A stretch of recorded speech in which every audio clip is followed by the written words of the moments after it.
మనందరం ప్రార్థిస్తున్న మన ప్రియ సేవకులు, నేను ఓనమాలు నేర్చుకున్నటువంటి మా ఆత్మీయ గురువులు బిషప్ డాక్టర్ కేఆర్ సింగ్ గారు మన మధ్యలో రావడం చాలా సంతోషం.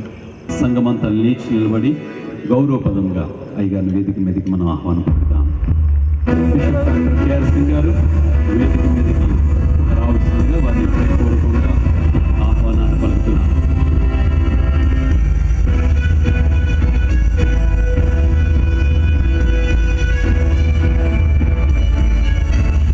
అందరూ చప్పట్లు కొడతాం.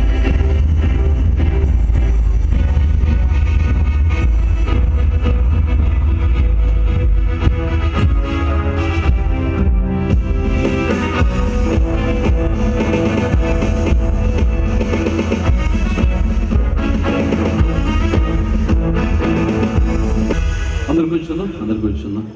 వారిని చూసి మేము ఎలా మాట్లాడాలో, ఎలా వాక్యం చెప్పాలో అన్నీ కూడా మరి వారి దగ్గర నేర్చుకుని వచ్చింది. నేను ఈరోజు ఈ ప్రాంతంలో ఈరోజు వాడబడుతున్నానంటే మరి ఎంతగానో బైబిల్ తర్బీదులో, వాక్య పరిచయలో అంత మాత్రమే కాకుండా మరి సీలేరు అనేక ప్రాంతాల్లో మరి వాడబడి మీ మధ్యకు రావడానికి దేవుడు కృపనిచ్చాడు. ఆంధ్ర రాష్ట్రంలోనే కాక దేశాలు అంతర్జాతీయంగా దేవుని చేత బలంగా వాడబడుతున్నటువంటి దేవుని సేవకులు బిషప్ డాక్టర్ కేఆర్ సింగ్ గారు. ఎందుకంటే ఇప్పుడున్న తరం, ముందున్న తరాలు దగ్గర 2-3 తరాలకు వారు తెలుసు. ఎందుకంటే వారి పరిచర్య, వారి యొక్క మునుపు వారి తండ్రి గారు చేసిన పరిచర్య, అప్పట్లో బైబిల్ కాలేజెస్ అనేవి చాలా తక్కువగా ఉండే. ఆ సమయంలో మేము మరి UCIMలో మరి అక్కడికి వెళ్ళి తర్బీదు పొందుకోవడానికి దేవుడు కృపను అనుగ్రహించాడు. మరి నేను సేవా పిలుపుని అందుకున్న తర్వాత మరి అయ్యగారి దగ్గరికి వెళ్ళిన తర్వాత వారి పరిచయం చూసి, అంటే వారి మెసేజెస్ కానీ, వారి యొక్క లైఫ్ స్టైల్ కానీ, వారు చెప్పేది ప్రతీదీ కూడా వింటుండేవాళ్ళం, చూస్తుండేవాళ్ళం. చాలాసార్లు సంఘంలో ఉన్న బిడ్డలందరూ కూడా అభినందిస్తుంటారు, పాస్టర్ గారు మీ వాక్యం కానీ, మీ భాష కానీ చాలాసార్లు అభినందిస్తున్నప్పుడు చెప్తూ ఉంటాను నేను ఎప్పుడు. ఎందుకంటే వారు చెప్పే విధానం, హోమిలిటిక్స్ మాకు చక్కగా టీచ్ చేసి ప్రసంగాన్ని ఎలా చేయాలి, ఎలా బోధించాలి, ఎలాంటి సువార్త చేయాలి. నా జీవితంలో సువార్త అనుభవాలన్నీ కూడా, ఆ వానమాలన్నీ కూడా వారి దగ్గరే నేర్చుకుని వచ్చాను నిజంగా. మరి ఆ తర్వాత నా BTH కంప్లీట్ అయిన తర్వాత సీలేరు అనే ప్రాంతంలో కొంతకాలం అక్కడ పరిచయం చేసి ఇంకా నేను వేరే స్టడీస్ చేయాలనే ఉద్దేశంతో నేను అక్కడి నుంచి బయటకు రావడం జరిగింది. దేవుని చిత్తంలో మరి గుంటూరు ప్రాంతానికి రావడానికి దేవుడు కృపను అనుగ్రహించారు. ఎందుకంటే వారు మన మధ్యలో రావడం చాలా సంతోషం. మరి చాలామంది గుర్తుండే పక్కన మన మునంగి హై స్కూల్లో 2011-12 మీటింగ్స్ పెట్టాం. అప్పుడు ఏసన్ గారు మన కేఆర్ సింగ్ గారిని మరి స్పీకర్స్గా మనం పిలుచుకున్నప్పుడు ఇలాగే రెండో రోజే, ఆ రోజు కూడా శనివారమే, రెండో రోజు అయ్యగారు వాక్యం చెప్పడానికి సిద్ధంగా ఉన్నారు. అయితే వారిని గీతా రెసిడెన్స్లో నుంచి నేను మీటింగ్ స్టార్ట్ చేసి వారిని తీసుకురావడానికి వెళ్ళాను. ఈలోగా అప్పటికి ఏసన్ గారు సుమారు 20 రోజుల నుంచి ఆయన ఎక్కడికి బయటికి కదలేదు. కొద్దిగా అనారోగ్య పరిస్థితుల్లో వారు అలాగే ఉండిపోయారు ఇంట్లో. అయితే కేఆర్ సింగ్ గారు వస్తున్నారు, గుంటూరు వచ్చారు, వాక్యం చెప్పడానికి వచ్చారు అని చెప్పి ఏసన్ గారు ఆ శనివారం లేచి ఏదో ఒక ఇడ్లీ తిని, ఎవరిదో కారు కూడా ఎవరిదో హోసన్న మినిస్ట్రీస్లో ఎవరో వస్తే ఆ కారు అతను మాట్లాడుకుని నన్ను ఒక చోట దింపుతావా అని చెప్పి ఆ కారు ఎక్కి ఇక్కడికి వచ్చేసారు. నేను అప్పుడే అయ్యగారిని తీసుకురావడానికి నేను హోటల్కి వెళ్ళడం జరిగింది. తీరా చూస్తే ఫోన్ వచ్చింది, ఏసన్ గారు వచ్చేసారి ఇక్కడ కూర్చున్నారని. ఏసన్ గారు నెక్స్ట్ డే అనగా ఆదివారం కదా ఆయన వాక్యం, ముందు రోజే ఎందుకు వచ్చారో అర్థం కానటువంటి పరిస్థితి. వెంటనే నేను కేఆర్ సింగ్ గారిని కలుసుకోవడానికి వచ్చాను, వారి వాక్యం వినడానికి వచ్చాను, వారి చేత ప్రార్థన చేయించుకోవడానికి వచ్చాను. దేవునికి స్తోత్రం, హల్లెలూయా. ఎందుకంటే వారి తగ్గింపు, వారు ఇచ్చిన అనుభవం నిజంగా మరువలేనిది. ఆ సమయంలో మరి దేవుని సేవకులు గుంటూరు వచ్చిన తర్వాత చాలా మంది సేవకులు మరి దేవుని సన్నిధికి చేరినటువంటి శాంతవర్ధన గారిని, వీరందరినీ కూడా వారు కలిసి వారితో మాట్లాడి వారి అనుభవాలు మాట్లాడి వెళ్ళారు. మళ్ళా ఈ 2018వ సంవత్సరం మన మధ్యకు రావడానికి దేవుడు కృపను అనుగ్రహించాడు. మీకు ఇష్టమైన ఆశీర్వాద పండుగల్లో ఈరోజు ఈ వాక్యం అందించడానికి దేవుడు ఇచ్చిన మంచి సమయాన్ని బట్టి దేవునికి మహిమ కలుగును గాక. ఆమేన్, హల్లెలూయా. గట్టి చెప్దామా, హల్లెలూయా. నిజంగా ప్రోగ్రాం ద్వారా నేర్పుమయ్య నజరేయ ఈ టీవీ ప్రోగ్రాం ద్వారా అనేకులు బలపడుతున్న విధానం కూడా మనందరికీ తెలిసిన విషయమే. నజరేయుడైన యేసు పరిశుద్ధ నామమున గెత్సెమనే ఆశీర్వాద పండుగకు వచ్చిన మీకందరికీ నా హృదయపూర్వకమైన శుభాకాంక్షలు తెలియపరుస్తూ ప్రేమపూర్వకముగా వాక్యము దగ్గరికి మిమ్మల్ని ఆహ్వానిస్తున్నాను ఈ రాత్రి వేళ.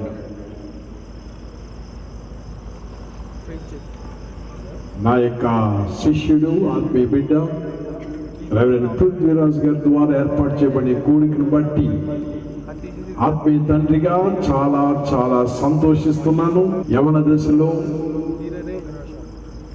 దేవునికి సమర్పించుకొని ఎంత కష్టమైనా కానీ 3 సంవత్సరాల తరబీదు పూర్తి చేసి పట్టభద్రులై ప్రాక్టికల్ వర్క్ చేసి దేవుని యొక్క సేవా పిలుపుని బట్టి ఈ ప్రాంతానికి వచ్చి ఎంత చక్కని సేవ చేయడం చూస్తున్నప్పుడు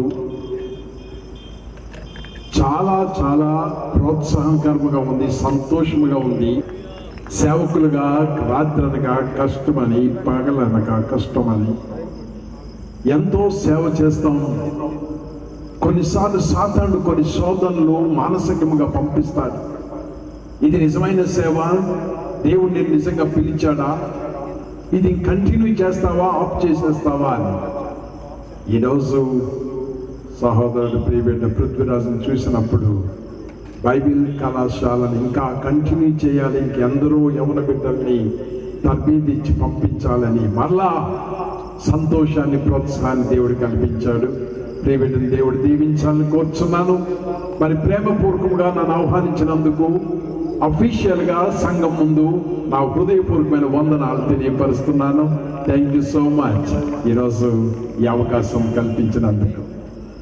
మరి గుంటూరు మహాపట్నంలో ఈ ఆశీర్వాద పండుగకి ఈ రాత్రి ఇక్కడ ఉన్నప్పుడు ప్రేమతో వచ్చిన ప్రతి ప్రముఖులకు, దైవజనులకు, ఎంతో పెద్ద పెద్ద సంఘాల వ్యవస్థలో ఉన్న ప్రతి దైవజనునికి నా హృదయపూర్వకమైన వందనాలు.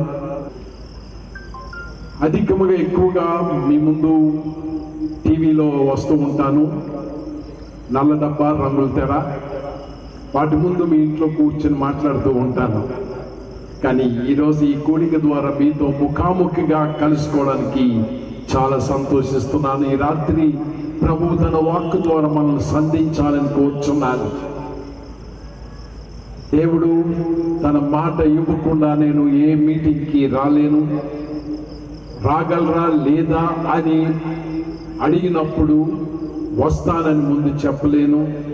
దేవుని సన్నిధిలో ప్రార్థించాక తన మాట ఇస్తున్నాడు, ఇచ్చాడు అని నేను గ్రహించినప్పుడు ధైర్యంగా వస్తాను అని చెప్తాను. ఈ రాత్రి దేవుడు మనకందరికీ తన వాక్కునిస్తున్నాడు, మన జీవితాన్ని మార్చుకోవచ్చున్నాడు. అందుకే ఈ రాత్రి మత్తయి సువార్త 26వ అధ్యాయము 36వ వచనము ఒకసారి చదువుకుందాం. ఎగ్జాక్ట్ గా అది యోహాను సువార్త 17వ అధ్యాయము 18వ అధ్యాయంలో చదివారు. జరిగిన సంఘటన ఎక్కడ అనేది జాగ్రత్తగా చూడాలంటే అది మత్తయి సువార్త 26వ అధ్యాయము 36వ వచనం. అంతటి యేసు వారితో కూడా గెత్సెమనే అనబడిన చోటికి వచ్చెను. అంతటి యేసు వారితో కూడా గెత్సెమనే అనబడిన చోటికి వచ్చెను. గెత్సెమనే ఆశీర్వాద పండుగ. ఈరోజు గెత్సెమనే ఆశీర్వాద పండుగలో కూడి ఉన్న నా బిడ్డలారా, యేసయ్య గెత్సెమనే తోటలో ఉన్నాడు. జయము అపజయము, ఓటమి అంచున ఉన్నాడు. విజయము పొందుతాడో లేదో తెలియదు. ప్రతి వారి జీవితంలో గెత్సెమనే అనుభవం ఉంటుంది.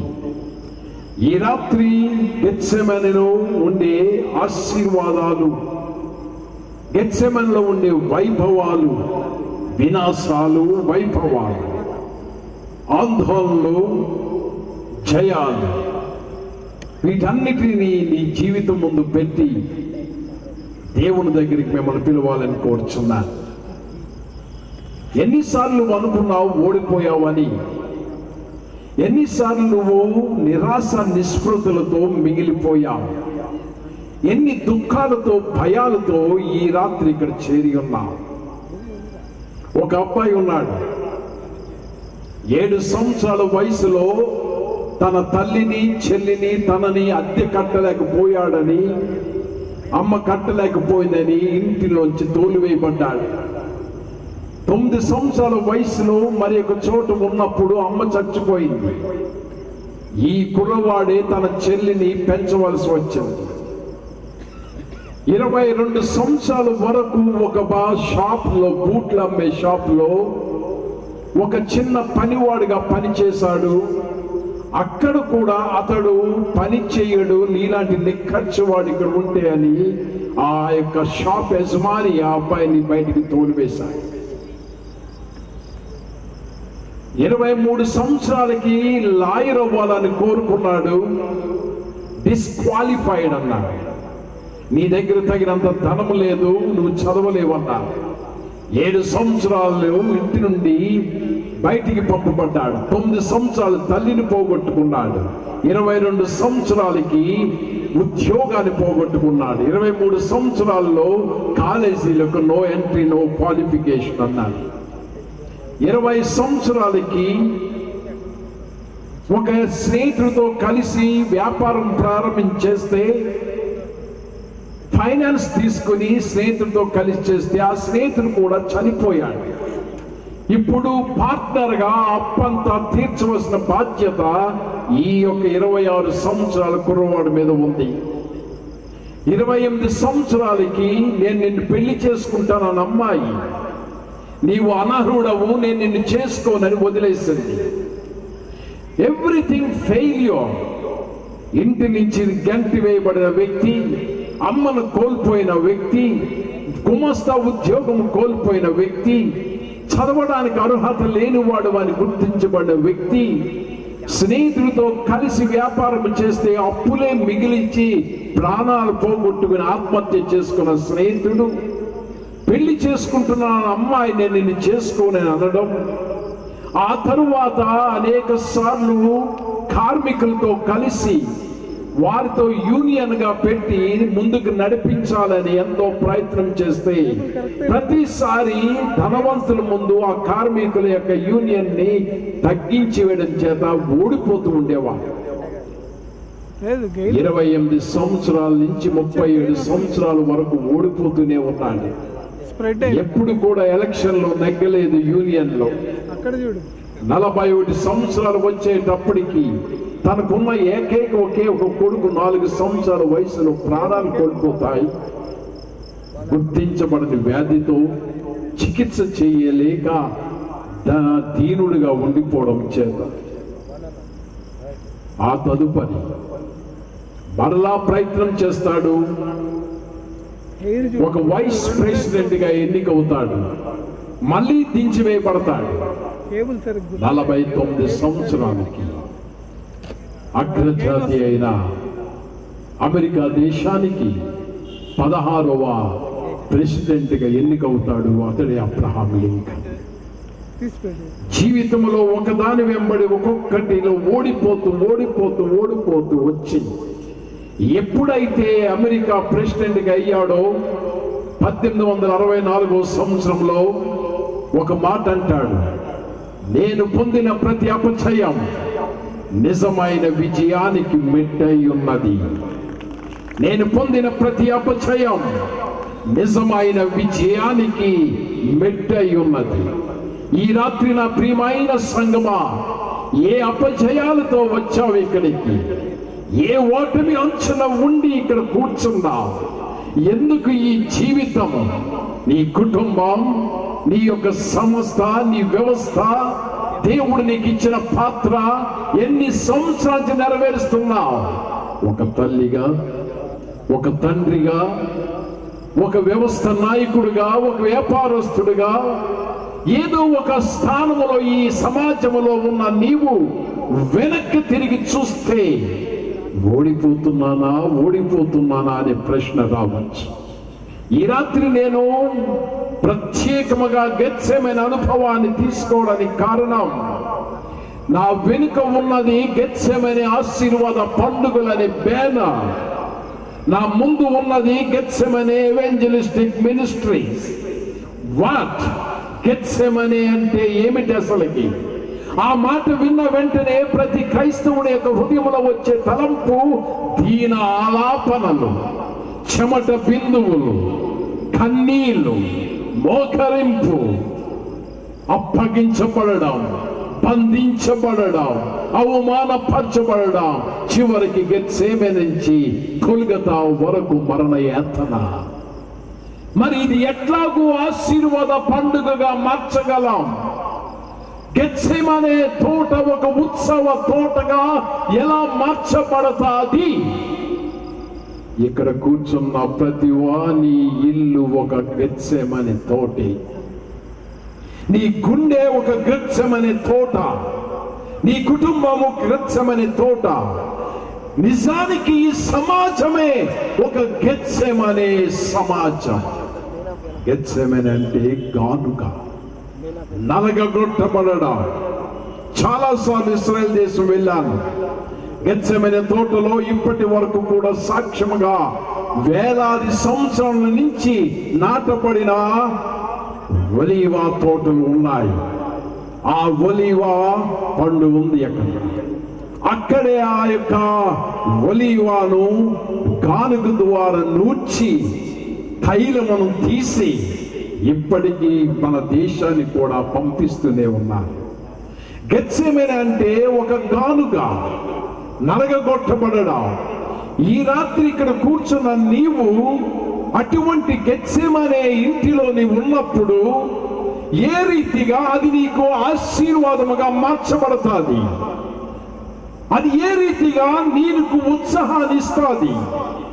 నీతిమంతుని గృహములో ఉత్సాహధ్వని వినిపించబడును. మరి గెత్సేమనే తోటలో ఉత్సాహధ్వని ఎలా వినిపించబడతాది?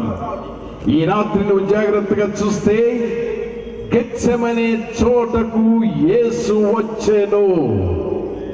యేసు అక్కడికి వచ్చాడు. ఏ ఇల్లు గెత్సేమనే తోటగా ఉన్నా ఎవరి జీవితం గెత్సేమనే అనే నలుగుడు గానుగా ఉన్న జీవితమైనా యేసు వస్తే అది ఆశీర్వాదకరముగా మార్చబడతాది. ఈ రాత్రి నీ ఇల్లు గెత్సేమనే తోటగా ఉందా? నా ఇల్లే నలగొట్టబడుచున్నదని అనుకుంటున్నావా? నా యొక్క జీవితమే గానుగగా మార్చబడ్డాది అనుకుంటున్నావా? నా జీవితాన్ని పిండి పిసికి తైలముగా మార్చుకుని వెలిగిపోతున్నారు, నేనైతే చితికిపోయాను, ఆరిపోయాను అనుకుంటున్నావా? యేసు గెత్సేమనే చోటకు వచ్చాను. గెత్సేమనే తోటలో అనేకమైన అనుభవాలు ఉన్నాయి. ఆ అనుభవాలు అన్నిటిలో రకరకాల తత్వాలతో కూడిన మనుషులు ఉన్నారు. గెత్సేమనే తోటలో యేసయ్య మోకరించి ప్రార్థన చేసినప్పుడు నిరాశ నిస్పృహలతో చేశాడు. తను తాను పరిశీలించుకుంటూ చేస్తున్నాడు. ఆనాడు సేవలోనికి ప్రారంభ దశలో ఆత్మ ద్వారా శోధన కొండ మీదకి కొనుపోబడినప్పుడు, అరణ్యములోనికి కొనుపోబడినప్పుడు సాతానుడు వచ్చి యేసుని శోధించాడు. ప్రతి శోధనను కల్పించాడు. లోకా భక్తుడు అంటాడు, సాతానుడు ప్రతి శోధనను ముగించి కొంతకాలం యేసుని విడిచిపోయాను. ఆనాడు అక్కడ వచ్చిన శోధనలు సాతానా వెనుకకు పొమ్ము అంటే పోయిన వాడు మరి యేసయ్య వెంటనే వచ్చాడా రాలేదా? ఇప్పుడు సేవా ప్రారంభంలో సాతానుడు యేసును శోధిస్తే అక్కడ ఆ శోధన జయించిన యేసయ్య ఇప్పుడు గెత్సేమనే తోటలోనికి వచ్చినప్పుడు సాతానుడు మళ్ళీ ప్రవేశిస్తున్నాడు. కొంతకాలము నిన్ను విడిచిపెట్టవచ్చు సాతానుడు, కొంతకాలము నీ యొక్క శోధనలో జయించుండవచ్చు. ఎవరెస్ట్ శిఖరం అంటే అనే శిఖరాగ్ర స్థాయికి నువ్వు ఎదగవచ్చు. కానీ అంతులేని లోయలోనికి, గెత్సేమనే తోటలోనికి, కెద్రోను వాగులోనికి వెళ్ళిపోతావు. ఏ అనుభవము, ఏ కన్నీలు, ఏ అనారోగ్యం, ఏ ఆర్థిక ఇబ్బందులు నిన్ను గెత్సేమనే తోటలో తీసుకువెళ్ళిపోయాయి. వెనక్కి తిరిగి చూస్తే 3.5 సంవత్సరాల సేవను పరిశీలించుకుంటే ఇప్పుడు అసలైన పరిచర్య చివరి దశకు వచ్చాడు యేసయ్య. ఇక తన ప్రాణాన్ని లోక రక్షణార్థమై అర్పించనై ఉన్నాడు. ఇది తథ్యమా? ఇది సాధ్యమా? ఇప్పుడు నేను ఆ సిలువను మోయగలనా? ఇదే నా తండ్రి అనుగ్రహించిన పాత్రలో నేను ఉండగలనా? భరించగలనా? నా ప్రియమైన తల్లిదండ్రులారా, నీవు గెత్సెమనే తోటలో ఉంటే యేసు వలె ఒక్కసారి నీకు నువ్వు పరిశీలించుకో, ఎగ్జామిన్ చేసుకో. బైబిల్ ఏముంటుందో తెలుసా? యేసు దుఃఖపడుచు చింతాకాంతుడే మొదలు పెట్టెను, తనలో తాను మూలుగుచుండెను. What is this? నా జీవితం ఎందుకు? నేను ఎందుకు పుట్టాను? ఎందుకు పెరిగాను? నేను ఏం సేవ చేశాను? ఇప్పుడు చేయబోయే సేవ ఏమిటి? చివరికి కల్వరి దగ్గరికి వెళ్ళాలి, సిలువ మీద వేలాడాలా? ఇది సాధ్యమా? 33.5 సంవత్సరాల వయసులో ఉన్న నేను ఈ నీచాతినీయమైన సిలువ మరణాన్ని నేను పొందగలనా? తనలో తాను వేదన పడుచు రోధిస్తూ తండ్రితో మాట్లాడుచున్నాడు.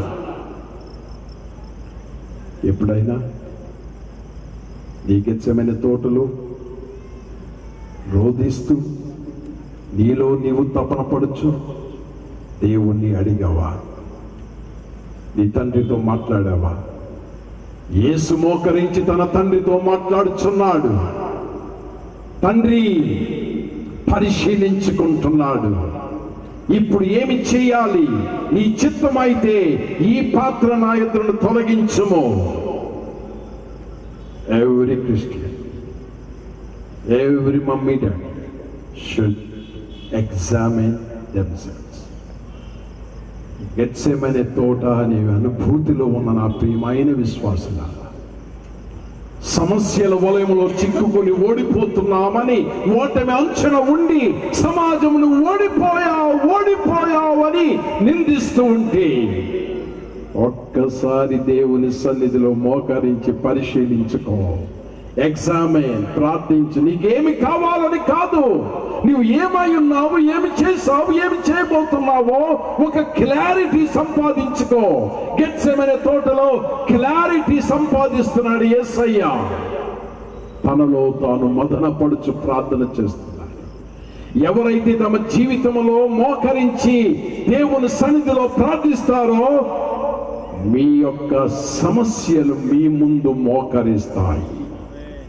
మీ సమస్యలు మీకు సాష్టాంగ పడాలంటే మీరు దేవుని సన్నిధిలో సాష్టాంగ పడండి.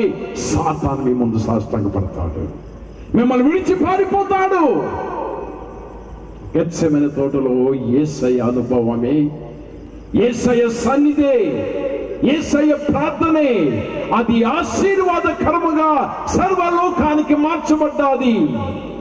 ఈ రాత్రి ప్రతి గెత్సెమనే కుటుంబం, కానుగా నలగొట్టబడుచున్న కుటుంబం ఆశీర్వదించబడి తిరిగి వెళ్ళాలని కోరుచున్నాను. దీవించబడి తిరిగి వెళ్ళాలని కోరుచున్నాను. ఏమి చేస్తున్నాము ఈ గెత్సెమనే తోటలో? మనిషి గాయపరుస్తున్నాడు. గెత్సెమనే తోటలో యేసయ్య స్వస్థపరుస్తున్నాడు. మనిషి గాయపరుస్తున్నాడు, యేసయ్య స్వస్థపరుస్తున్నాడు. మీరు యోహాను సువార్త 18వ అధ్యాయంలో జాగ్రత్తగా చదివితే అదే కనబడుతుంది.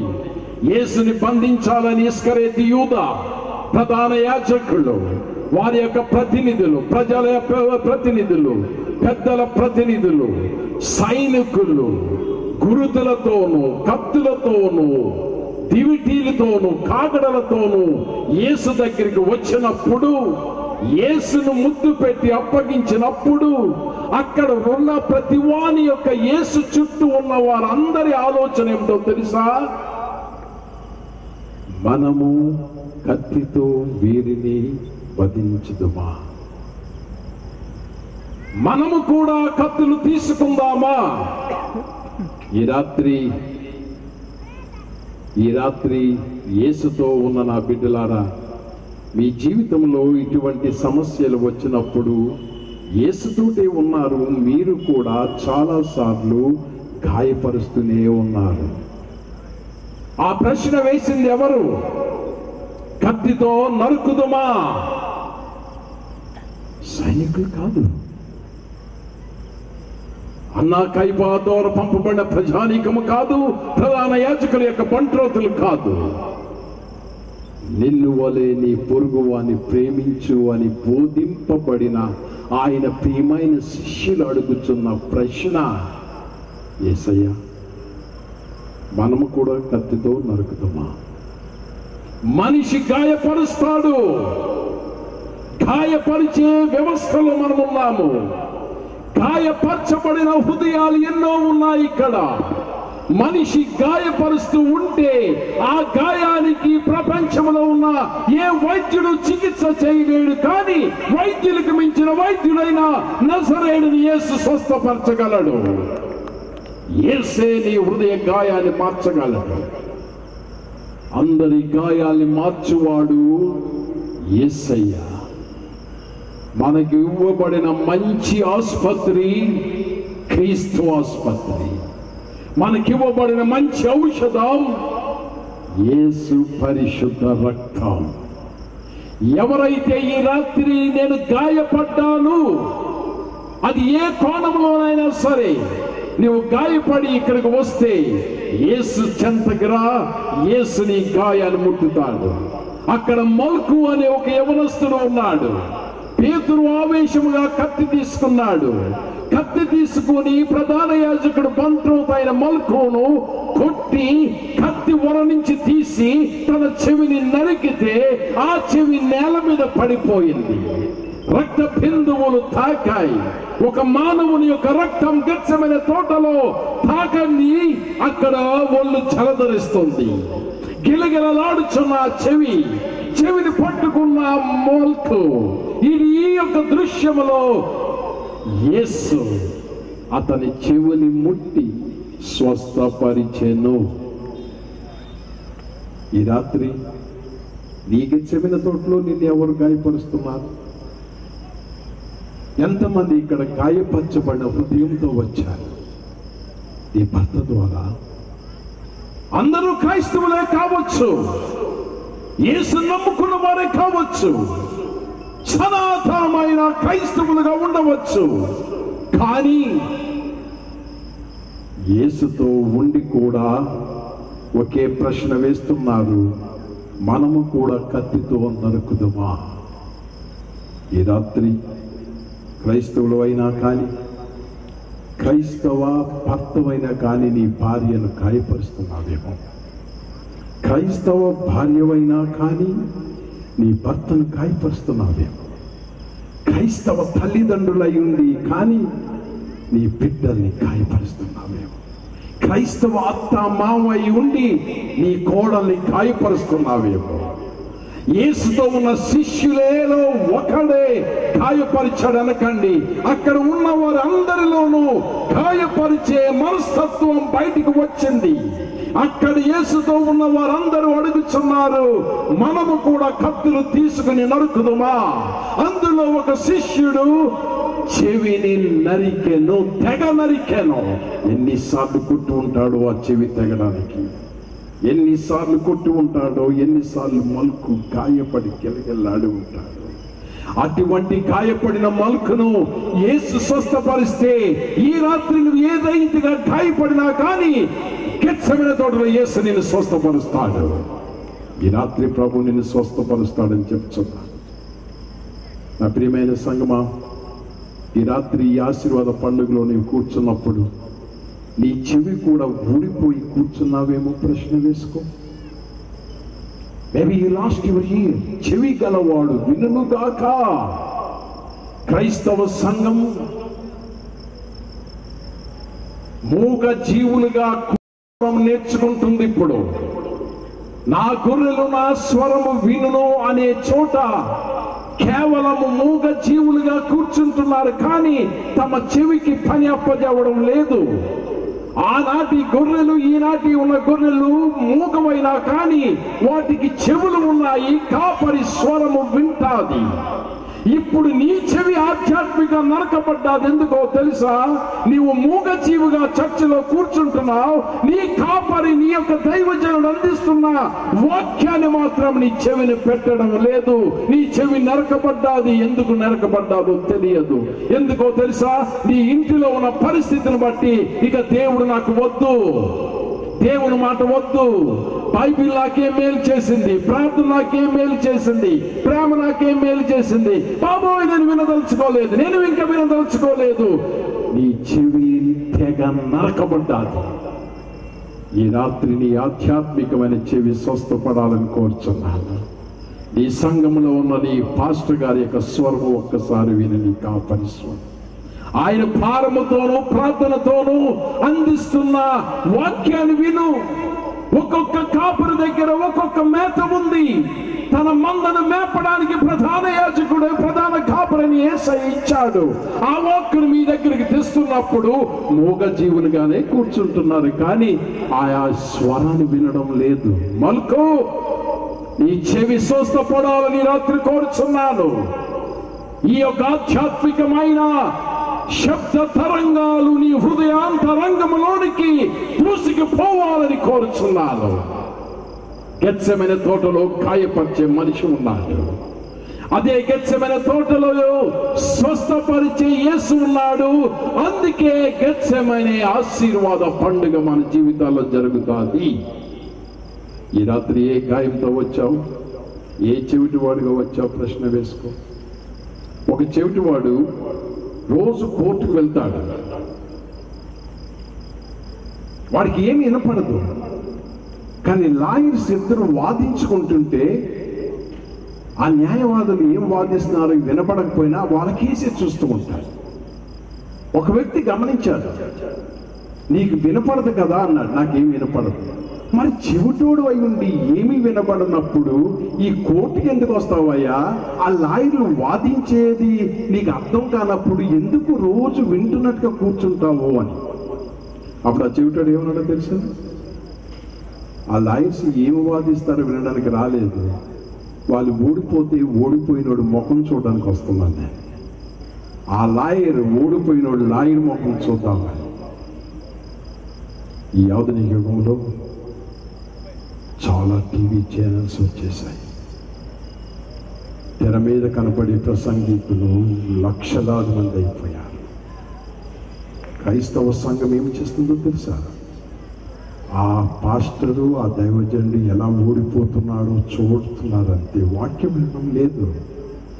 ఏ హంగామాతో ప్రసంగం చేస్తున్నాడో, ఏ బ్యాక్గ్రౌండ్తో ప్రసంగం చేస్తున్నాడో, ఏ వస్త్రాలంకంతో చేస్తున్నాడో, ఏ స్టైల్తో చేస్తున్నాడో అదే చూస్తున్నావు నీవు.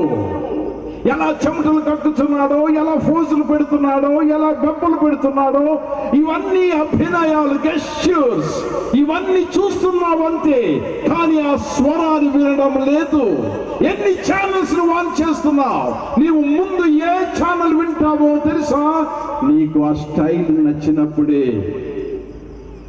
నా ప్రియమైన సంగమా, క్రైస్తవ సంగమా, ఓడిపోయే సేవకులు చూడడానికి కాదు మీరు వచ్చింది. స్టేజ్ల మీద గంతులు వేస్తూ తిరుగుతున్న సేవకులు చూడడానికి వచ్చింది కాదు. వాక్యానుసారంగా బోధించే సేవకుని స్వరం వినండి. ఆ స్వరం వెనక్కి వెళ్ళండి. లేని ఎళ్ళ ఆధ్యాత్మికంగా నీ చెవి తెగ నరకబడి ఉన్నది.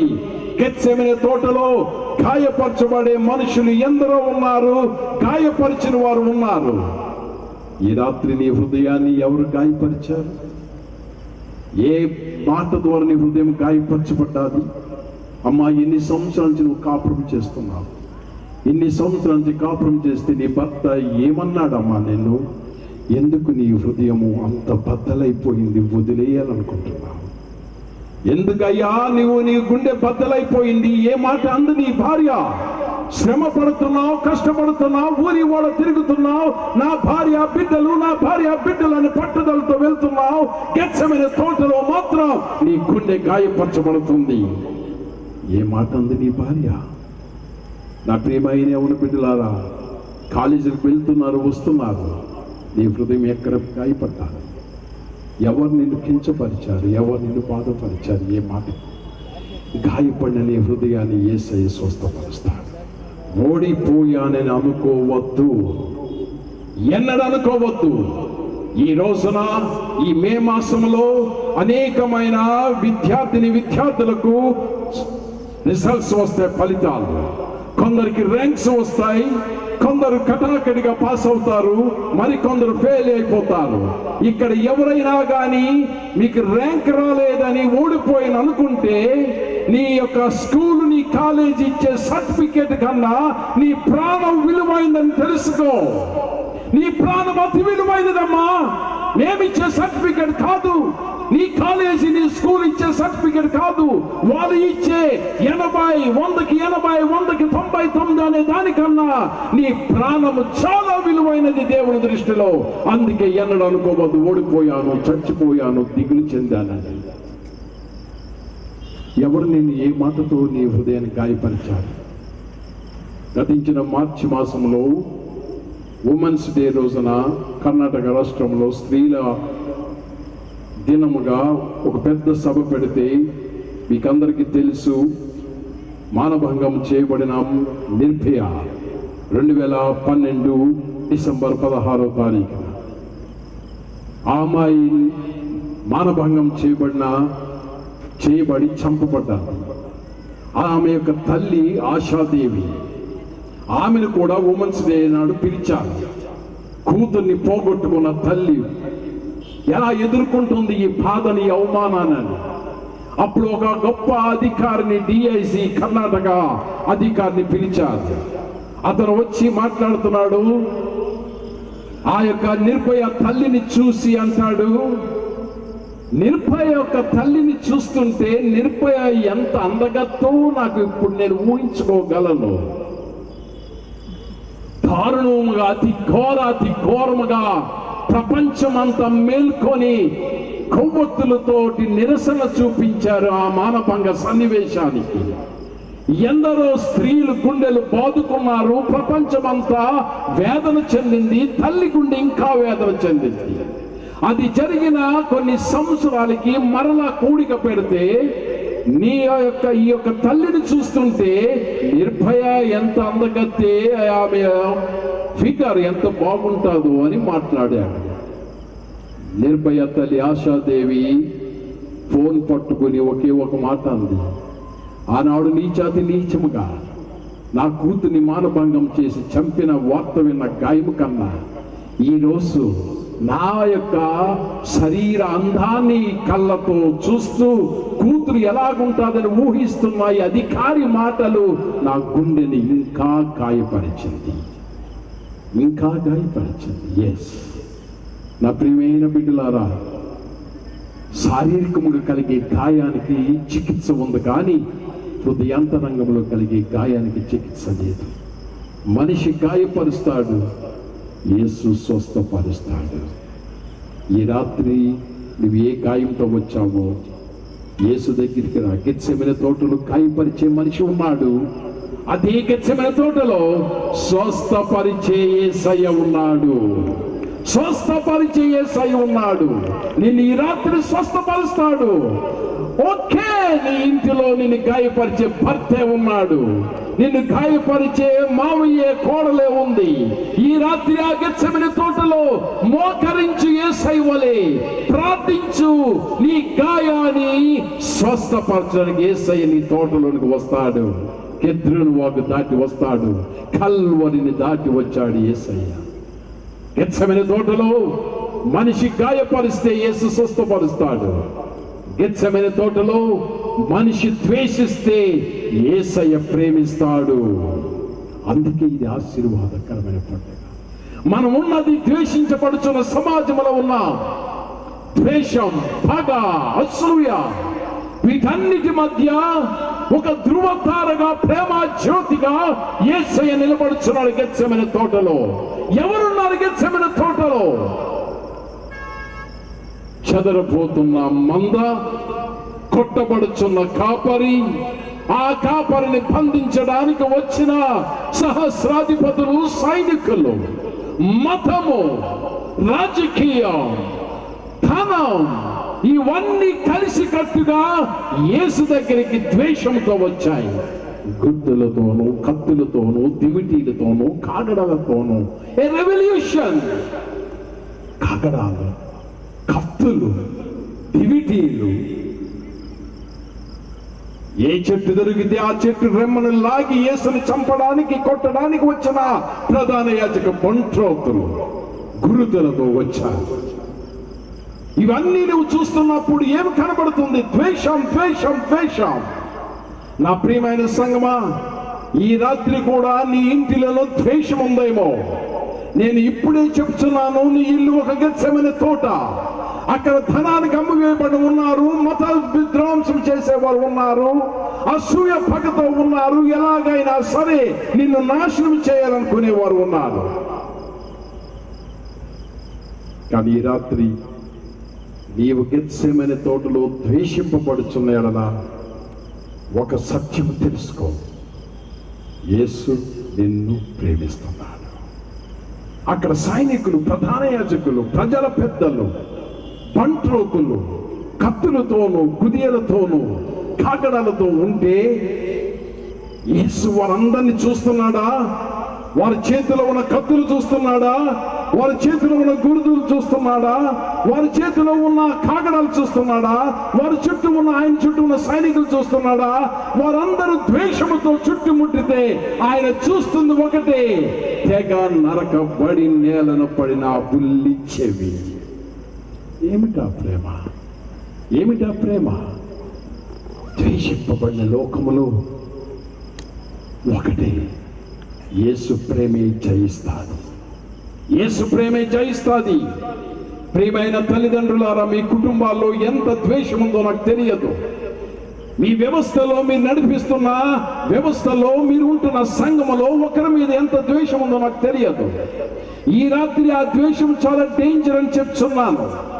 నా ప్రియమైన తల్లి, నీ కుటుంబంలో నీ భర్త మీద నీకు ద్వేషం పుడుతుందంటే నీ యొక్క కుటుంబాన్ని నాశనం చేసుకుంటున్నావు. నా ప్రియమైన భర్త, నీ భార్య ద్వేషం పుడుతుందంటే నీ కుటుంబాన్ని నాశనం చేసుకుంటున్నావు. ఇది ఒక దానిగా తోటగా ఉంది, ఒక గెద్రోను వాగుగా ఉంది, ఒక ఒలీవ కొండ వలె ఉంది. నలగొట్టబడుచున్న భర్తలు, నలగొట్టబడుచున్న తల్లులు ఎందరో ఉన్నారు, యవన బిడ్డలు ఉన్నారు, ద్వేషము ద్వారా బలైపోతున్న వారు ఉన్నారు. ఇక్కడ నేను చెప్తున్నాను, యేసయ్య ప్రేమతోనే నీవు బలవంతులుగా మారగలవు. క్షమించేవాడు ఎన్నడూ బలహీనుడు కాడు, బలి కాడు. క్షమించువాడు బలార్జులవుతారు, బలార్జులవుతారు. నువ్వు బలైపోవు, బలార్జుడవుతావు. ఈ రాత్రి నువ్వు యోధులుగా ఉండాలంటే ప్రేమ, ద్వేషం నేను వెంబడిస్తుందా? ఆ ద్వేషం నుంచి బయటికి రా. Very danger. ఒక దినాన ఒక తల్లి నాకు ఫోన్ చేసింది, నేర్పమైన నజరేయ టీవీ పరిచయం. ఆ రోజు నేను అందించిన వర్తమానము, నరహత్య చేయరాదు.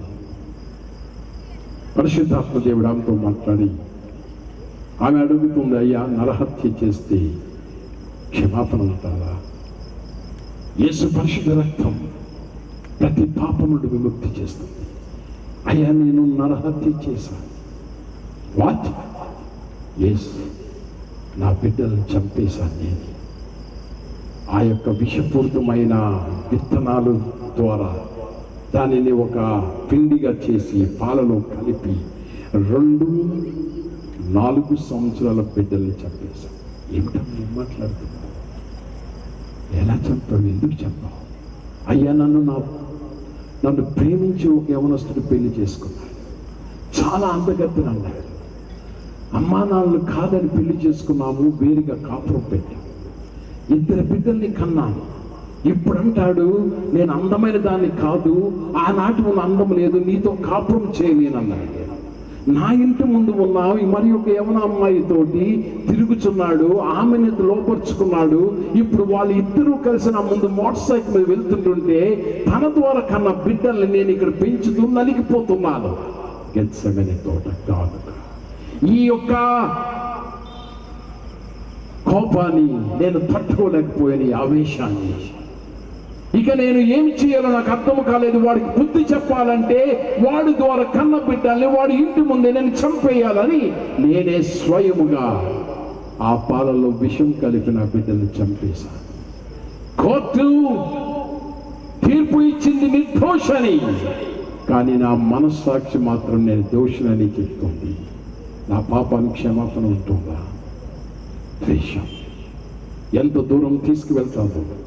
ఎన్నో ఎన్నో ఎన్నో సంఘటనలు చూస్తున్నాం. ఎన్నో ఒక ఆత్మీయ తండ్రిగా వింటున్నా స్వయాన బిడ్డలు దూరపరుచుకున్న తల్లులు ఉన్నారు భర్త మీద ఉన్న ద్వేషం ద్వారా.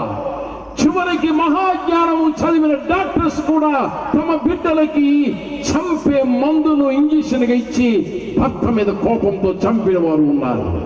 ఇటువంటి పరిస్థితిలో నీ యొక్క సంసారం ఉంటే ఈ రాత్రి ఒకటి తెలుసుకో, యేసు దగ్గరికి రా.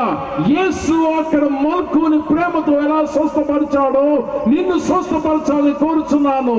నీవు ద్వేషించబడుతుంటే దేవుడు నిన్ను ద్వేషించలేదు, నిన్ను ప్రేమిస్తున్నాడమ్మా, నిన్ను ప్రేమిస్తున్నాడయ్యా. ఎంత ప్రేమో చూడండి. యేసు దగ్గరికి వచ్చి బంధించుతుంటే మీరు నన్నే పట్టుకోవడానికి వస్తే వీరిని పోనివుడి అంటున్నాడు. వీరిని పోనివుడి, తాను బంధించబడచ్చు, వీరిని పోని. ప్రేమ. ఎవరు కనబడుతున్నారు? తెగ నరకబడిన మల్కు, ఉడికిపోతున్న శిష్యులు, సైనికులు కాదు, ప్రధాన యాజకులు పంపిన వ్యక్తులు కాదు, అక్కడ తన వారు కనబడుతున్నారు. ఈ రాత్రి నువ్వు ఎంత ద్వేషంతో ఉన్నా కానీ యేసు మాత్రం నిన్ను చూస్తున్నాడు, నిన్ను ప్రేమిస్తున్నాడు, నిన్ను స్వీకరిస్తున్నాడు. గెత్సెమనే తోటలో ద్వేషించే మనిషి ఉంటే అదే తోటలో ప్రేమించే యేసయ్య ఉన్నాడు, క్షమించే యేసయ్య ఉన్నాడు. ఒక గొప్ప దైవజన్ని కమ్యూనిస్ట్ దేశం రొమేనియా, ఆ దేశంలో ఉన్న నియంత క్రైస్తవుని హింసిస్తూ చెరసాల పాలు చేస్తూ చంపేస్తున్నప్పుడు ఒక సేవకుణ్ణి నిలబెట్టి మరణదండన తూటాల ద్వారా కాల్చి చంపాలని మరణదండన విధించారు. ఇప్పుడు జనరల్ ఆ సైన్యాధిపతి వచ్చి ఆ సైనికుడిని, ఆ యొక్క సేవకుడిని అడుగుతున్నాడు, ఏమయ్యా, ఇప్పటికైనా నువ్వు యేసుని వదిలేయి, మా తుపాకీ చాలా బలమైనది, గట్టిది, నీ యొక్క భార్య చనిపోయింది, నీ బిడ్డలు చనిపోయారు, ఇక మిగిలింది నువ్వు ఒక్కడు, నువ్వెందుకు చనిపోతావయ్యా, లే వదిలేయి. నో, నా యేసు నేను వదలలేను, నా యేసు నేను విడిచిపెట్టను, మీరు నన్ను చంపేసినా కానీ. ఏమి చేయగలయ్యా నీ యేసయ్యా? మాది రాజ్యం, మాది అధికారం, మా చేతిలో ఉంది తుపాకీ రాజ్యం, ఒక్క తూటాతో నీ ప్రాణం తీసివేయగలం. ఏమి చేయగలను యేసయ్యా? ఇప్పటికే నీ భార్యను చంపింది ఈ తూటా రాజ్యం, ఇప్పటికే చంపింది నీ కొడుకుని ఈ తూటా రాజ్యం, ఇప్పుడు ఇంకా యేసు యేసు అంటావేమిటి? ఆ సేవకుడు ఏమంటాడో తెలుసా? యేసు ఏమి చేయగలడు? ఒకటి చేయగలడు. ఏమి చేయగలడు? ఒకటి చేయగలడు. ఏమి చేయగలడు? నిన్ను క్షమించడానికి శక్తినివ్వగలడు, నిన్ను క్షమించడానికి శక్తినివ్వగలడు. ద్వేషింపబడుచున్న గెత్సెమనే తోటలో ఉన్న నా ప్రియమైన సంగమా, ఈ రాత్రి ఆ ప్రేమ శక్తి ప్రభు ప్రతి విశ్వాసికి ఇవ్వాలని కోరుచున్నాను. ఆ క్షమించే మనసు ప్రతి కుటుంబంలో ఉండాలని కోరుచున్నాను. మన క్రైస్తవ కుటుంబాలు, క్రైస్తవ సంఘములు ప్రేమతో కలిసి ఉండాలి, ద్వేషం విడిచిపెట్టాలి. ఈ రాత్రి నువ్వు ఏ గెత్సెమనే తోటలో ఉన్నావు నాకు తెలియదు, గాయపడిన గెత్సెమనే ఉన్నావా? ప్రభు స్వస్థపరుస్తాడు. ద్వేషింపబడిన గెత్సెమనే తోటలో ఉన్నావా? ప్రభువు నిన్ను క్షమిస్తాడు, నిన్ను ప్రేమిస్తాడు. చివరగా గెత్సెమనే తోటలో మనిషి దేవుణ్ణి బంధిస్తుంది, దేవుడు మానవుని బంధకాలు విడిచిపెడతాడు. మనిషి దేవుణ్ణి బంధిస్తుంది గెత్సెమనే తోటలో. కానీ దేవుడు మానవాళి బంధకాలను విడిచిపెడుతున్నాడు, విడుదల చేస్తున్నాడు. ఏమి జరుగుతుంది గెత్సెమనే తోటలో? అక్కడ యూత, ప్రధాన యాజకులు, రాజకీయ శక్తులు, సైన్యం, అధికార ముఠ సమస్తము యేసును బంధించాలని వస్తున్నారు. ఎవరు యేసు అని బంధించగలరా? కానీ ఆయన బంధించడానికి వస్తున్నారు. కానీ యేసు తన వారిని విడుదల చేయాలని కోరుచున్నాడు. ఈ రాత్రి నీ కుటుంబము ఆశీర్వాద కుటుంబముగా తిరిగి వెళ్ళాలంటే, ఉత్సాహ గానముతో కూడిన నీతిమంతుని గృహముగా తిరిగి వెళ్ళాలంటే, ఏ బంధకములో ఉన్నా యేసు దగ్గరికి రా. యేసు నీ బంధకముల నుంచి విడుదల చేస్తాడు. నమ్ము. ఈ లోకము దేవుణ్ణి బంధిస్తుంది, ఈనాటి సంఘము దేవుణ్ణి బంధిస్తుంది, ఈనాటి కుటుంబం దేవుణ్ణి బంధిస్తుంది. ఏదో ఒక మూడను బంధించాలని చూస్తున్నారు.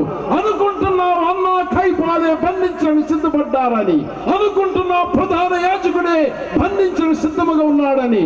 నీవు కాదా? నీవు బంధించిన దేవుడిని. ఈనాడు వస్తున్న అనేకమైన వాక్య పరిచర్యలో దేవుణ్ణి బంధించేస్తున్న ప్రసంగికులు ఎందరో ఉన్నారు. ఒక సిద్ధాంతానికే బంధించి సిద్ధాంత స్తంభాన్ని కట్టేస్తున్నారు దేవుణ్ణి. సంఘం సనాతన సంప్రదాయాలతో ఆ యొక్క తాళుతో దేవుని యేసును బంధించేస్తుంది. నీ కుటుంబం మూఢనమ్మకాలతో యేసును బంధించేస్తుంది. యేసుని నీవు స్వేచ్ఛగా విడిచిపెట్టలేకపోతున్నావు. విడిచిపెట్టు, ఆయన నిన్ను విడిపించడానికి సిద్ధముగా ఉన్నాడు. ఒక తండ్రి గోల పెడుతున్నాడు, దేవా యేసయ్య, మా ఇంటిలోకి దురాత్మలు వచ్చేస్తున్నాయి, దురాత్మలు అన్ని గదుల్లోకి వచ్చేస్తున్నాయి, రోజుకి వచ్చేస్తున్నాయి. ఏం చేస్తున్నావు? ప్రార్థన చేస్తున్నాను, నువ్వు రా, విడుదల చేయి. దేవుడు అన్నాడు, ఒరేయ్, తన గదిలో పెట్టి తాళం వేసేవారు, విడిచిపెట్టరా బాబు, వచ్చేస్తాను. నేను వచ్చాక నీ దురాత్మలు అన్నిటిని పోగొట్టేస్తాను. చాలా మంది పూజా గదిని దేవుణ్ణి మూలను బంధించేస్తారు. ఇక ఏ గదిలోకి రాకూడదు యేసయ్య, ఆ గదిలోనే ఉండాలి. ఈ రాత్రి నువ్వు దేవుణ్ణి ఎక్కడ బంధిస్తున్నావు? కొంతమంది సిద్ధాంతాల ద్వారా బంధించేస్తారు. యేసు అంటే ఇదే. నీవు ఊహించిన యేసుని పరిచయం చేస్తూ ప్రజల మెదడులోనికి తొచ్చుకుపోయేటట్లు చేస్తున్నావు. వారి మైండ్ లో యేసు అంటే ఇదే అని బంధించేస్తున్నావు. కొందరు స్వస్థతలని, మరికొందరు పరిశుద్ధాత్మ అని, మరికొందరు సిద్ధాంతాల ద్వారా ఒకదాని మీద ఏ దేవుణ్ణి కట్టేయకండి, వదలండి. అనేకమైన సంఘాలు గెత్సెమనే తోట వలె ఉన్నాయి, సిద్ధాంతాల ద్వారా బంధించే సంఘాలు. ఈ రాత్రి వాక్యానుసారముగా ముందుకు వెళ్ళు. ఎవరు నా యేసుని బంధించలేరు. ఆయనలో అంత శక్తి ఉంది. ఎవరిని మీరు వెతుకుతున్నారు? నజరేయుడైన యేసుని. ఆయన నేనే, ఒక్కసారిగా నేనే ఉన్నవాడను అనువాడను అన్న యెహోవా నామము పక్షమున నేనే అని ఎప్పుడైతే అన్నాడో, అప్పుడు బంధించడానికి వచ్చిన సైనికులు వెనక్కి తగ్గి నేలన పడి ఉన్నారు. దేవునికి స్తోత్ర. ఈ రాత్రి నీ గెత్సెమనే తోటలో ఏది కూడా నీ శక్తిని జయించలేదు. ఈ రాత్రి నీవు ఉన్న గెత్సెమనే తోటలో నీవు జయించాలంటే అసూయ, గాయం, బాధ, ద్వేషాన్ని ఒకే ఒక మాట పలుకు, నజరేయుడైన యేసు. ఎవరి ఇంటిలో ఉంటాడో, నజరేయుడైన యేసు ఎవరి గదుల్లో తిరుగుతాడో, ఎవరి హృదయంలో ఉంటాడో అక్కడ విడుదల ఉంటుంది. బంధించే మనిషి, విడుదల చేయు యేసుని మనం చూస్తున్నాం. నీవు ఇప్పుడు ఏ బంధకాల్లో ఉన్నావు? ఏ ఆలోచనలతో ఉన్నావు? ఈ లోక ఆశలని బంధకాలతో బంధించబడి ఉన్నావా? యేసు విడుదల చేయడానికి సిద్ధముగా ఉన్నాడు. బైబిల్ ఏముంటుందో తెలుసా? మీరు నా కోసం వస్తే నన్ను పట్టుకొనుడి, వీరిని విడిచిపెట్టుడి. తన శిష్యులందరినీ విడిచిపెట్టడానికి, విడుదల చేయడానికి యేసు నేనే అని ముందుకు వచ్చాడు. ఈ రాత్రి నిన్ను విడుదల చేయడానికి యేసయ్య సిలువలోకి వెళ్ళాడు, గొల్గొతా దగ్గరికి వెళ్ళాడు. నువ్వు ఏ బంధకంలో ఉన్నా కానీ, ఈ రాత్రి ఏ బంధకంలో ఉన్నా కానీ యేసు ఆ బంధకాల్ని, ఆ తాడులను, ఆ సంఖ్యలను పెంచగలడని రాత్రి చెప్తున్నాను. అది నిజమైన ఆశీర్వాద పండుగ మార్చబడుతుంది. ఏ బంధకంతో వచ్చావు? లోకాశల, ధనమా? కొందరికి ఈ లోకంలో హోదా ఈ రోజున ప్రతిదీ స్టేటస్గా మారిపోయింది. ప్రతిదీ స్టేటస్. అదే బంధకంలో ఉన్న సంఘాలు ఉన్నాయి, అదే బంధకంలో ఉన్న సేవకులు ఉన్నారు, అదే బంధకంలో ఉన్న కుటుంబాలు ఉన్నాయి. నీవు అనేకమైన స్టేటస్, రేంజ్ అనే తాళ్లతో బంధించబడుతున్నావు. ఒక్క సెల్ ఫోన్ కొనుక్కోవడానికి డబ్బులు అమ్మా నాన్న ఇస్తే దాని మీద ఇంకొక 10 రూపాయలు ఎక్కువ వేసి టచ్ స్క్రీన్ కావాలని స్టేటస్ పెడతాం.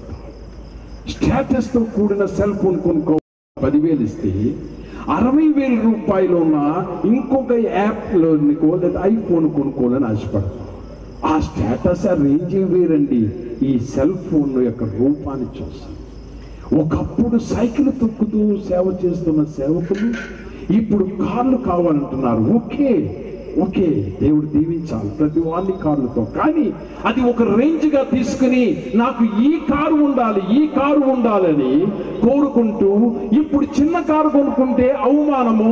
ఒక ఆడి కారు, BMW అది ఉంటే అతడు గొప్ప సేవకుడు. 40-70 లక్షలు ఉన్న కారుతో ఉన్న సేవకుడు దిగితే గొప్పవాడు. అదే చిన్ని గుళ్ళు కారులో దిగితే అనామిక సేవకుడు. అతని నోట నుండి వచ్చే వాక్యాన్ని వినడానికి ఇంపుగా సొంపుగా ఉండదు. ఏ బంధకంలో ఉన్నావు నీవు? స్టేటస్. కుటుంబాలు కూడా స్టేటస్ పోల్చుకునే బంధకాల్లో ఉన్నాయి.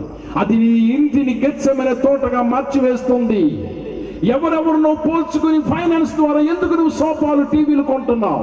కొన్న టీవీ కూడా నువ్వు ఎందుకు ఎదుటి వాళ్ళని పోల్చుకుని ఇంకా విస్తారమైన బహు పెద్ద అయిన టీవీని కొనాలనుకుంటున్నావు? అది నీకు కావాలని కాదు, ప్రక్క వారి ఇంట్లో ఉంది కాబట్టి నువ్వు కొనాలనుకుంటున్నావు. ఎవరి బిడ్డలు ఒక మోటార్ సైకిల్ కొనుక్కోవాలంటే అది కూడా పోల్చుకునే కొనుక్కుంటున్నారు. కానీ నీకు అవసరమని కొనుక్కుంటున్నావా? కాదు. నీ బంధకం స్టేటస్.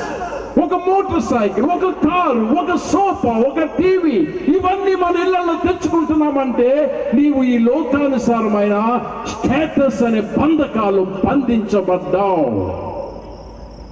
నీ ఇల్లు ఒక గెత్సెమనే తోట, ఒక వేదన, దుఃఖము, గానుగా మార్చబడుతుంది.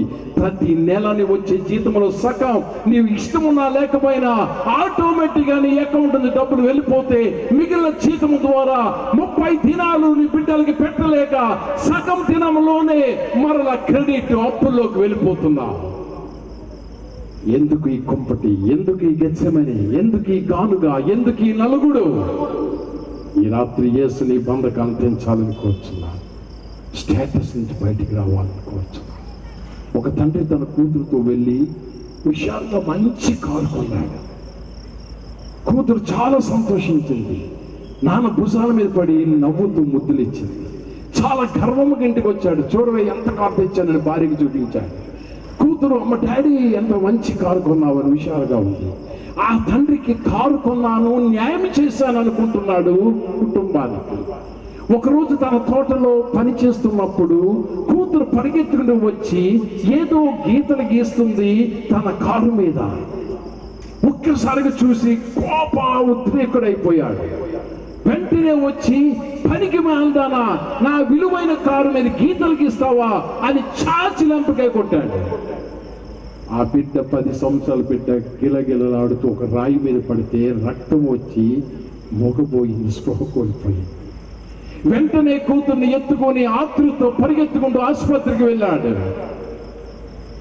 అక్కడ డాక్టర్స్ అన్నారు, మేము చెప్పలేము 48 గంటల వరకు బ్రతుకుతుందో లేదో, మెదడు నరానికి దెబ్బ తగిలింది, మీరు కొట్టిన దెబ్బ తగిలిన రాయి దెబ్బ ద్వారా.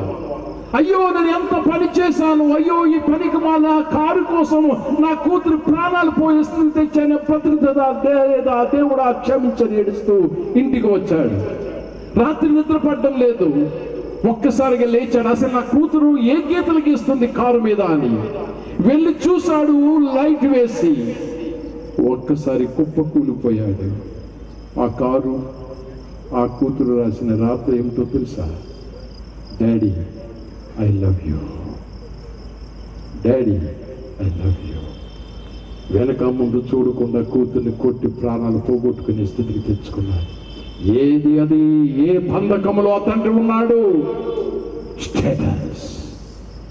స్టేటస్ గుర్తించలేని పరిస్థితి. గెత్సెమనే తోటలో ఎవరిని బంధించడానికి వచ్చారు? ఒక్క మాటతో కలుగునుగా కన్న సర్వాధికారిని యేసుని బంధించడానిక?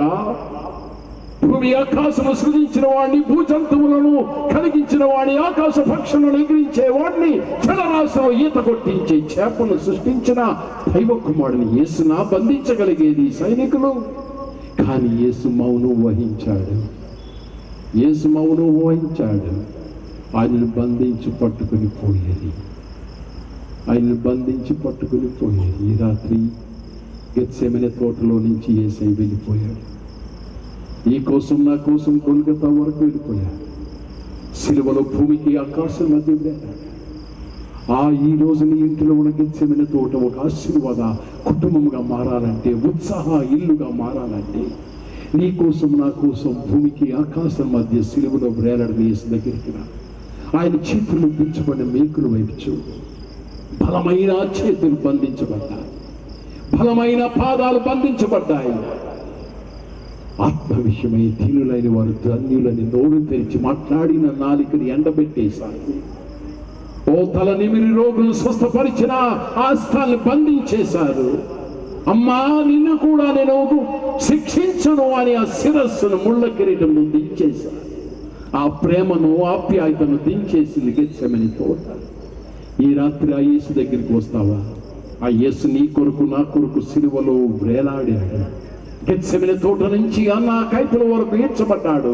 అన్న కైపుల నుంచి ఏ రోజు వరకు ఈడ్చబడ్డాడు. ఏ రోజు నుంచి పిలాతు దగ్గర ఈడ్చబడ్డాడు. పిలాతు దగ్గర ఒకరి తక్కువ 40 కూడా దెబ్బలు తిన్నాడు నా యేసయ్య.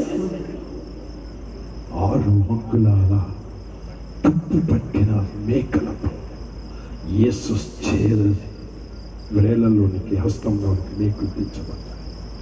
2 కాళ్ళను బిగబెట్టి 9 అంగుళాల మేకతో యేసుని బంధించి మేకులు దించారు.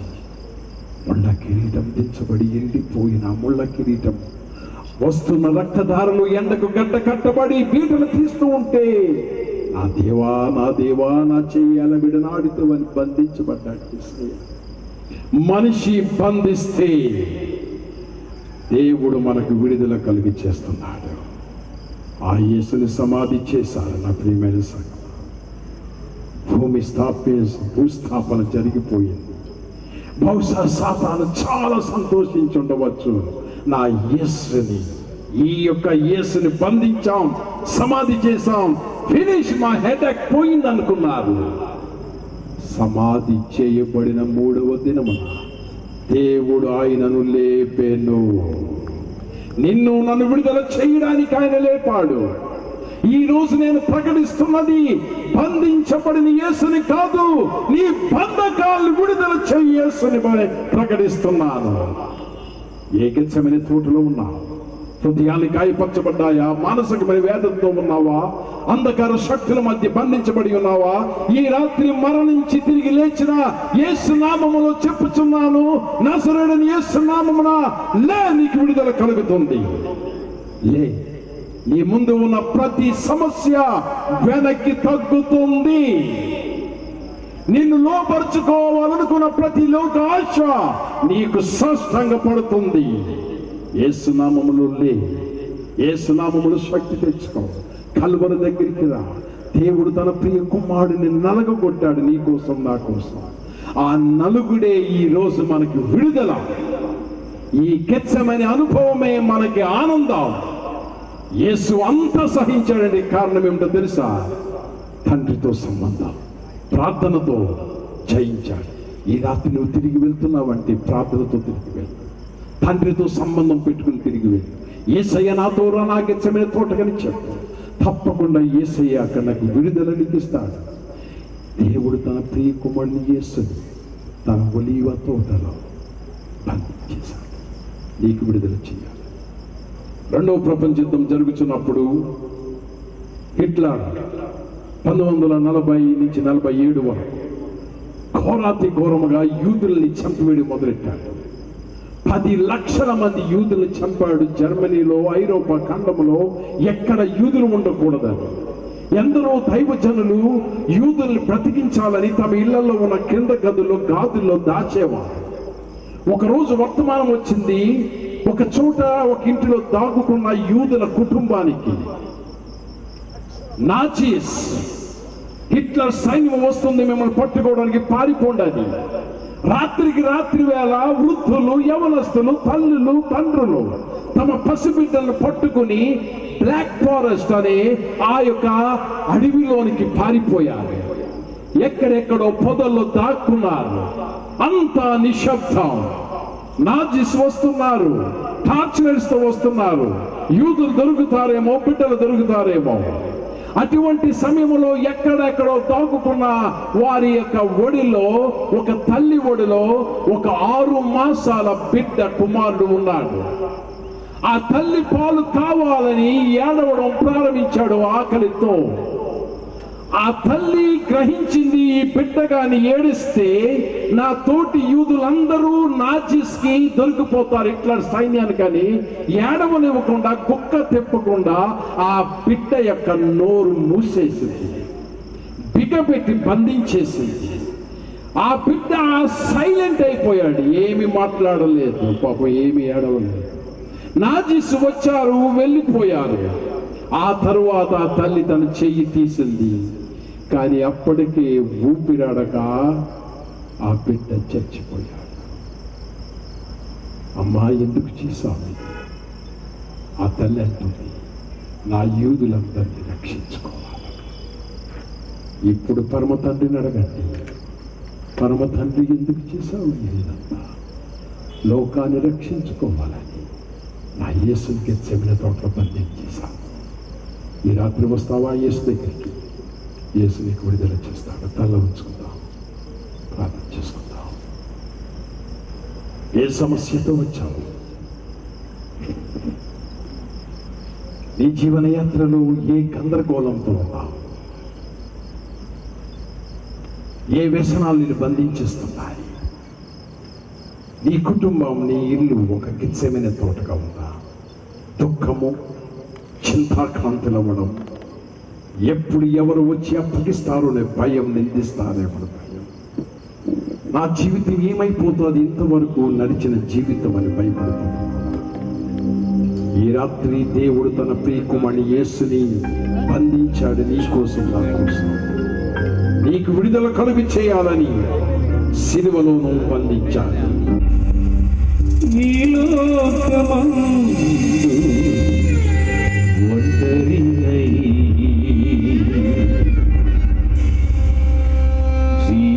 జీవితమనే ఎడారిలో నిన్ను గానక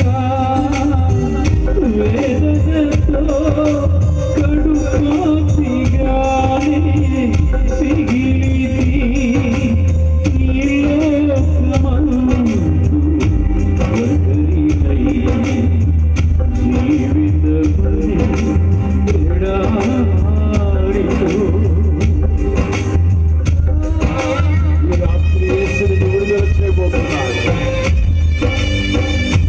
జీవితమనే ఎడారిలో జీవితం అనే దారిలో ఎక్కడ బంధించబడ్డావు?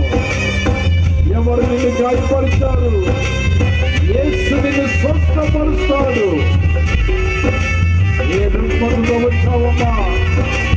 ఏ గాయంతో వచ్చావు? ఎవరో కుమార్తె, యేసు ఒడిలో చేరు.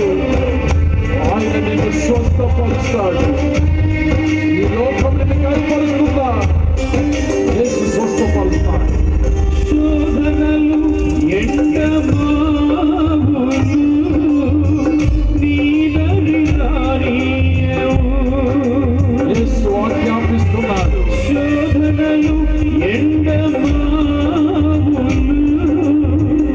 నీలరిరానియవు. పాపం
దుఃఖం నుండి విడుదల చేయాలని కోరుచున్నాను.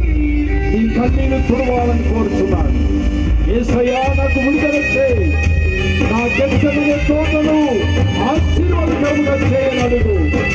నీ ఉన్న స్థలములో ఒకసారి ప్రభు నిన్ను దీవించాలని రాత్రి నీ ఇల్లు ఆనందదాయకంగా మారుతుంది, ఉత్సాహధ్వనిగా మార్చబడుతుంది.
కోరుచున్నావా? నీ ఇల్లు ఉత్సాహంగా మారాలని కోరుచున్నావా? నీ ఉన్న చోట లేచి నిలబడి నీ కొరకు ప్రార్థన చేస్తాను. యేసయ్య నా ఇంటిలోనికి రా. నా శోధనలు నన్ను హింసిస్తున్నాయి, ఒంటరినైపోయాను. యేసయ్యా నాకు విడుదల చేయమని అడిగి రాత్రి సాతానా వెనుకకు పో. ఈ ఇంటిలో ఉన్న ప్రతి సాతాను శక్తులు, సైన్యము, మతము, సమస్తము కొట్టుకుపోతుంది. వేషం నీ ఇంటిలోంచి పోతుంది. ప్రభువు నీ హృదయాన్ని తాకుతున్నాడు. ప్రభు నీ హృదయాన్ని తాకుతున్నాడయ్యా. యేసయ్య ఈ రాత్రి తన పొందిన గాయము ద్వారా నీ శరీరంలో ఉన్న ప్రతి రుగ్మత నుండి స్వస్థత కలుగు చేయుచున్నాడు. ఆర్థిక ఇబ్బందులు, అప్పులు, అవమానాలు తల ఎత్తుకోలేని నీ గెచ్చమైన తోటను సమృద్ధైన తోటగా మార్చుచున్నాడు, ఆశీర్వాదకరముగా మార్చుచున్నాడు. ఒంటరిగా మిగిలిపోయి కన్నీరు కాస్తున్న యవన కుమారుడా, యవన కుమార్తె, ఈ రాత్రి యేసు దగ్గరికి రా. యేసు నిన్ను విడుదల చేస్తున్నాడు.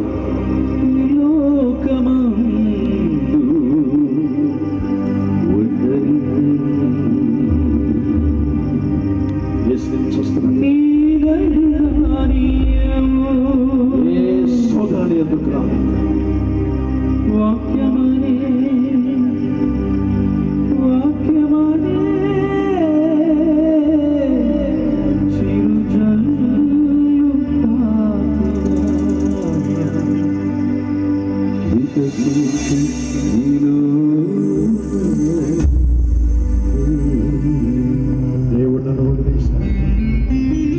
ఒంటరిగా ఉన్నానని అనుకుంటున్నావా? లేదు, నిన్ను విడుదల చేయాలని తన ప్రియ కుమారుని బంధించాడు. నీకు స్వస్థత కలుగు చేయాలని తనను గాయపరిచాడు. నీకు విడుదల రావాలని కల్వరిలో బంధించాడు. నీవు పొందిన శ్రమ, శిక్ష యేసయ్య మీద పడ్డాడు. ఈ రాత్రి యేసు దగ్గరికి ఆయన పొందిన గాయముల చేత నీకు స్వస్థత కలుగుచున్నాడు. యేసయ్య ఈ రాత్రి నీ పాద సన్నిధికి వస్తున్నా. నీ ప్రియ బిడ్డలకి ఇచ్చిన వర్తమానం కొరకు వందనాలు. ఎవరు ఏ రకమైన గెత్సెమనే తోటలో ఉండి వేదన చెందుచున్నారు, దుఃఖాక్రాంతులై ఉన్నారు, చింత చెందుచున్నారు, యేసయ్య గెత్సెమనే అనుభవంలోనికి వెళ్ళి జయించిన వాడా వారి గృహంలోనికి వెళ్ళమని కోరుచున్నాను. ఈ రాత్రి నజరేయుడైన యేసుని నేనే అన్న యేసయ్య ఆ ఒక్క మాటతో సైనికులు వెనక్కి తగ్గారు, నేలను పడ్డారు. ఈ రాత్రి నీ బిడ్డలు లేచి నిలబడి ఉండగా వారి ముందున్న ప్రతి శత్రు సైన్యం వెనక్కి తగ్గుతుంది నజరేయుడైన యేసు నామమున. ఆర్థిక ఇబ్బందులు, రుగ్మతలు, మనస్పర్ధలు యేసు నామములో దూరపరచు. ఈ రాత్రి నీ బిడ్డలు తిరిగి ఇంటికి వెళ్ళినప్పుడు ప్రభు ఆ ఇల్లుని ఒక సౌందర్యమైన ఉత్సాహ గృహముగా మార్చు. వేదన నలుగుడి నుంచి విడుదల విడుదల విడుదల. ఈ ప్రేమను చూపించు, బంధించు, ఆశీర్వదించు. ఒక మంచి శుభవర్తమానం ఈ రాత్రి నీ బిడ్డలు ఇంటి దగ్గర వినాలి ప్రభువా. ఒక శుభకరమైన ఆనమాలు చూపించు.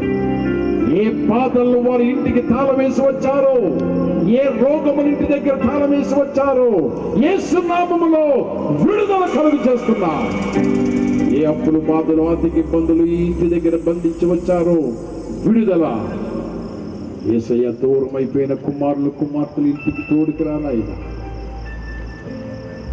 కూతుర్ల కాపురలు చక్కదిద్దుతాను, కుమారుల కాపురలు చక్కదిద్దుతాయి. నీ ఒడిలో పడేటట్లు సహాయం చేయి. ఈ రాత్రి నీ బిడ్డల్ని తోడుకు రమ్ము, నీ సన్నిధితో పంపించు. నీతో వచ్చేవాడు ఈ దేవుడనే హోమ మిమ్మల్ని విడివాడు ఎడపాడు. నా మాట నెరవేరువాడు, నేను మిమ్మల్ని విడివాడు ఎడపాడు. యేసయ్య నీ బిడ్డలకు తోడుగా వెళ్ళమని ఈ రాత్రి కూడికి ఏర్పాటు చేసిన దైవజనులు పృథ్వీరాజు గారు, వారి సంఘాన్ని, వారి టీంని దీవించు. చేయని వారందరినీ ఆశీర్వాదంతో పంపించమని యేసు పరిశుద్ధ నామమున వేడుకొనుచున్నాము తండ్రి. ఈ వర్తమానం అందించినటువంటి మా ఆత్మీయ తండ్రి బిషప్ డాక్టర్ కేఆర్ సింగయ్య గారికి ప్రత్యేకంగా మాకు ఇష్టమనే ఎవాంజలికల్ మినిస్ట్రీస్ ఈసేకి ఇష్టమనే ప్రార్థన మందిరం తరపున ప్రత్యేకంగా వందనాలు తెలియజేయుచున్నాం. చాలా శ్రేష్టమైన వర్తమానం. నిజంగా ఈ గిస్తమనే ఎవాంజలికల్ మినిస్ట్రీస్ లేదా గిస్తమనే ప్రార్థన మందిరాన్ని ప్రారంభించిన తర్వాత మరి దీనిలో ఉన్న అనుభవాలు ఈరోజు నేను నేర్చుకోవడానికి, మా సంఘం నేర్చుకోవడానికి మరి గొప్ప అనుభవాలతో కూడినటువంటి చక్కని వర్తమానాన్ని అయ్యగారు అందించినందుకు ప్రత్యేకంగా వారికి వందనాలు తెలియజేస్తున్నాను.